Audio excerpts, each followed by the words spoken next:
Hello CA students, एक important बात करने आया हूँ टैक्स से रिलेटेड।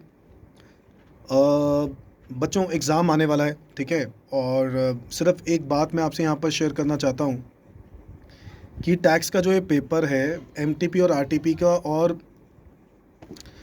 एमटीपी आरटीपी के पॉइंट ऑफ व्यू से अगर मैं देखूँ तो जो एक्सपीरियंस मिल रहा है देखकर, क्वेश्चंस जो एमसीक्यूज़ हैं वो एमसीक्यूज़ थोड़ा सा बच्चों को तंग कर रहे हैं।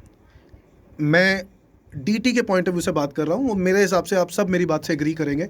डायरेक्ट टैक्स के अंदर थोड़ा सा उनको चैलेंजिंग क्वेश्चंस नज़र आ रहे हैं एमसीक्यू के, और जीएसटी के क्वेश्चन आसान हैं एमसीक्यूज़ के, उसमें दिक्कत नहीं आ रही, बच्चों ने मुझे जो बताया।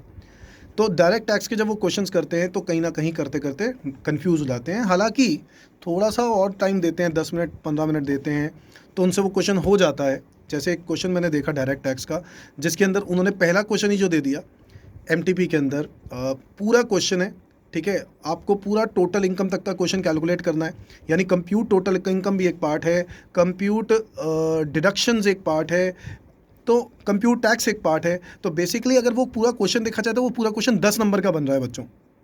आप ये मत देखो कि वो एमसीक्यूज़ हैं, आप ये देखो कि वो 10 नंबर का एक पूरा क्वेश्चन आया हुआ है।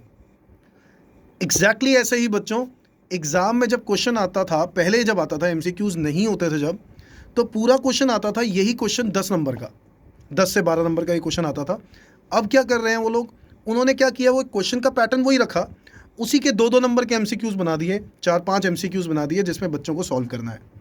तो बच्चों, बेसिकली टाइम उतना ही लगेगा, 10 नंबर का क्वेश्चन है, आप ये लगा लो एक ही क्वेश्चन को करके आपको वो 5 क्वेश्चन अटैम्प्ट करने हैं, एक ही थ्योरी को रीड करके 5 क्वेश्चन अटैम्प्ट करने हैं, और आपको उसके आंसर्स फाइंड आउट करने हैं। तो मतलब इसका मतलब है पूरा सॉल्व करना है ना। ऐसा क्वेश्चन आ जाए, घबराने की कोई ज़रूरत नहीं है। आप लोग एक काम करना, जो मैं सजेशन देता हूँ, आप लोग एमसीक्यूज़ पहले अटेम्प्ट मत करना, पहले आप वो क्वेश्चंस ट्राई करना जो क्वेश्चंस आपको आसान लग रहे हों। एक बहुत ही एग्जामिनेशन, बहुत इंपॉर्टेंट टिप दे रहा हूँ।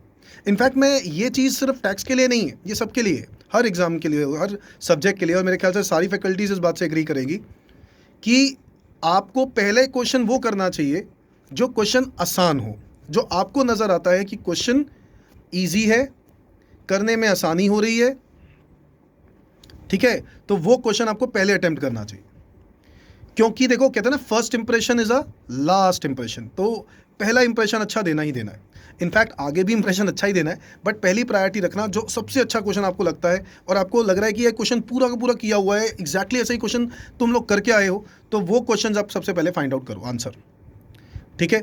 फिर इसके बाद, अब एक गलती और बच्चे कर जाते हैं कि क्वेश्चन करने के, अगर मान लो एक क्वेश्चन के 3 पार्ट्स हैं, तो बच्चा क्या कर रहा है, थर्ड क्वेश्चन का ए पार्ट करता है, उसके बाद लिख रहा है फोर्थ का बी पार्ट। नहीं बच्चों, गलत कर रहे हो। थर्ड का ए पार्ट करते हो तो इसके बाद थर्ड का बी पार्ट वहीं पे करना है।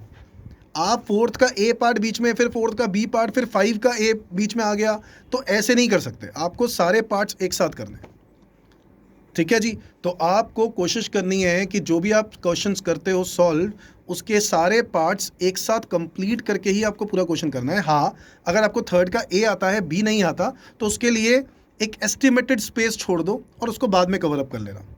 मैं ये बात सिर्फ टैक्स के लिए नहीं कहना चाहूँगा, मैं सारे सब्जेक्ट्स के लिए कहना चाहूँगा, हर सब्जेक्ट के ऊपर ये लागू होता है,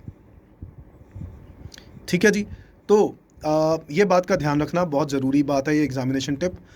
और सबसे पहले कौन से क्वेश्चन स्टार्ट करने हैं, जो आपको आते हों, और एमसीक्यूज़ में दिमाग मत लगाना, ज़्यादा बेटर है कि एमसीक्यूज़ बाद में करना, ठीक है। भगवान ना करे, भगवान ना करे कि आपके क्वेश्चन पेपर करते करते करते करते एमसीक्यूज़ में टाइम आपके पास हार्डली 10 मिनट बचे हैं, 5 मिनट बचे हैं, और आपके पास वो टाइम नहीं मिला, ऐसा हो गया अगर, स्टिल एमसीक्यूज़ में नेगेटिव मार्किंग नहीं है बच्चों। उस केस में आपको अपनी जजमेंट के बेसिस पर ज़्यादा ना दिमाग सोचते हुए आपको एक ऑप्शन क्लिक करना होगा, तब आप एक ऑप्शन ले सकते हो। मैं ये कह रहा हूँ तो उस सिनारियो में, जिस सिनारियो में आपके पास टाइम ना बचाओ। बट बच्चों, अगर मैं सब्जेक्टिव क्वेश्चन कर रहा हूँ आखिरी में, तो एग्जामिनर ने अगर उठा लिया तो हो सकता है जो आपको मेन बात लिखनी थी वो आपने लिखी ही नहीं अभी तक। Is that clear? तो इस बात पे ध्यान देना। एक और बात मैं आपसे करना चाहता हूँ डिस्कस। अगर आखिरी में आपके पास टाइम कम होता है और एक क्वेश्चन आप कर रहे हो और आप वहाँ पे प्रॉब्लम में आ जाते हो, आपको टाइम लग रहा है, तो आप उस क्वेश्चन का इंपॉर्टेंट पार्ट ज़रूर लिखना, जो आपको लगता है कि हाँ इसके बेसिस पर इंस्टीट्यूट मार्क्स ज़रूर दे देगा। समझ में आ गई बात? सेक्शंस के लिए मैं इतना कहूँगा, जिन सेक्शंस के बारे में आप कंफर्म हो वही सेक्शंस लिखने हैं, वरना सेक्शंस लिखने ही नहीं है। As per the relevant provisions of the act, इस लाइन को यूज़ करके आप पूरा जो है थ्योरी लिख सकते हो। ठीक है जी। तो चाहे वो इनकम टैक्स की बात करें, चाहे जीएसटी की। हालांकि मैं ये चाहता हूँ, मैं अपनी उम्मीद करता हूँ अपने स्टूडेंट्स से कि वो लोग सारे सेक्शंस लिखें, क्योंकि सेक्शंस याद करवाए गए हैं क्लासेस के अंदर। तो होपफुली उम्मीद है कि आप लोग सेक्शंस लिखोगे। जो सेक्शन आपको याद ना आ रहा हो या आपको कंफर्म ना हो, तो ऐसे केस में ना आप सेक्शंस मत लिखना, बेटर रहेगा कि आप उसको as per the relevant provisions of the act वाली लाइन ही लिखना। और एक और बात, अपने पेपर पे ना ही एक ओंकार, ना ओम, ना हरे कृष्णा, ना कुछ भी, भाई कोई भगवान का नाम नहीं। पेपर से पहले, स्टार्ट करने से पहले भगवान को याद कर लेना, पेरेंट्स को याद कर लेना कि बस पेपर अच्छा हो, ठीक है। उनका आशीर्वाद तो ऑब्वियसली आप लेके आओगे, तो बस उस वक्त पेपर से पहले ये काम करना। पेपर के वक्त ऊपर मत लिखना। समझ में आ गई बात? ये गलती बिल्कुल भी मत करना। एग्जामिनर आपका पेपर रोक सकते हैं, क्योंकि उन्होंने ये बात क्लियरली अपने इंस्ट्रक्शंस में लिखी होती हैं कि ये सब चीज़ें अलाउड नहीं हैं।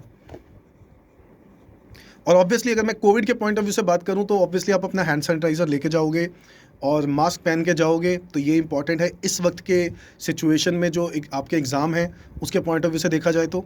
और ऑब्वियसली ज़्यादा टाइम, प्लीज़ एक और बात है, एग्ज़ाम के बाद ज़्यादा टाइम बाहर स्पेंड नहीं करना है। कोई दोस्तों से ज़्यादा बात करने की ज़रूरत नहीं है।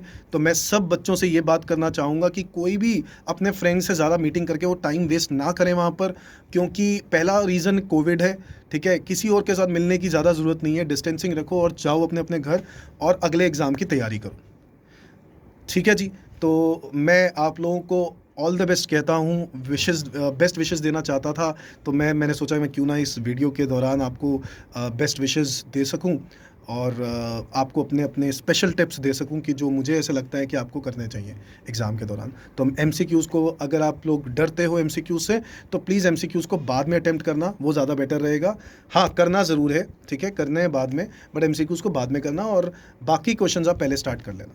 अच्छा, एक और बात, इनकम टैक्स के पेपर में सेक्शन A और सेक्शन B दोनों अलग अलग होते हैं, इनकम टैक्स और GST। आप सेक्शन A को पहले कंप्लीट कर रहे हो और फिर सेक्शन B स्टार्ट कर रहे हो। ऐसे नहीं है कि सेक्शन A का पहला क्वेश्चन पकड़ लिया फिर सेक्शन B का क्वेश्चन पकड़ लिया, ऐसे नहीं कर सकते। ये बात शायद सब लोग समझते हैं। ठीक है जी, ऑल द बेस्ट बच्चों। और मैं पूरा श्योर हूँ कि आप लोग बहुत अच्छे से एग्ज़ाम दोगे और बहुत अच्छे रिजल्ट्स होंगे। और इस वक्त ना मैं ये कहता हूँ कि आप लोग एग्ज़ाम देने जा रहे हो ना, तो मुझे ऐसे लगता है कि ये बहुत बड़ा बहुत बड़ी, आप लोग बाकी बच्चों से पहले ही अलग हो जाते हो। जो बच्चों ने, जैसे हम जैसे लोगों ने जिन्होंने एग्ज़ाम दिए थे, हम लोगों ने नॉर्मल सिचुएशंस में एग्ज़ाम दिए थे। आप लोग एक ऐसी सिचुएशन में एग्ज़ाम दे रहे हो, तो कोविड सिचुएशन में एग्ज़ाम दे रहे हो, जो कि ऐसा कोई डेंजर नहीं है। अगर आप अपनी सेफ्टी, अपने प्रिकॉशंस लेके चलो तो कोई ऐसा डर नहीं है। आप लोग अपना ध्यान रखना, ठीक है। सब लोग अपना अपना ध्यान रखेंगे तो ऑब्वियसली भगवान की सब कृपा रहेगी, कुछ नहीं होगा, सब कुछ ध्यान रखना। और अगर कोई ऐसा प्रॉब्लम आता भी है तो you have an option to opt out. आप लोग ऑप्ट आउट कर सकते हो, एग्ज़ाम के बाद भी ऑप्ट आउट कर सकते हो, वो आपको पता ही है, आपको इंस्टीट्यूट ने नोटिफाई कर ही दिया है इस बात के लिए। ठीक है जी, तो इसलिए इस बात पे घबराने की ज़रूरत नहीं है। अपने एग्ज़ाम्स पे कंसंट्रेट करो बच्चों। और बहुत टाइम से बहुत बच्चे वेट कर रहे थे इस एग्ज़ाम्स को होने के लिए। जो लोग जून में एग्ज़ाम देना चाहते थे बेचारे बहुत टाइम से वेट कर रहे थे, अब वो टाइम आ गया है। तो भाई साहब, अब जो है इसके बाद एक अटेम्प्ट और नहीं सोचना, इसी अटेम्प्ट में क्वालिफाई करना है, इसी अटेम्प्ट में ही ख़त्म कर देना है सब कुछ। इंटरमीडिएट क्वालिफाई करो और फाइनल में पहुँचो बच्चों। फाइनल आपकी वेट कर रहा है, आपको ट्रेनिंग ज्वाइन करनी है, आगे अपने करियर बनाने हैं।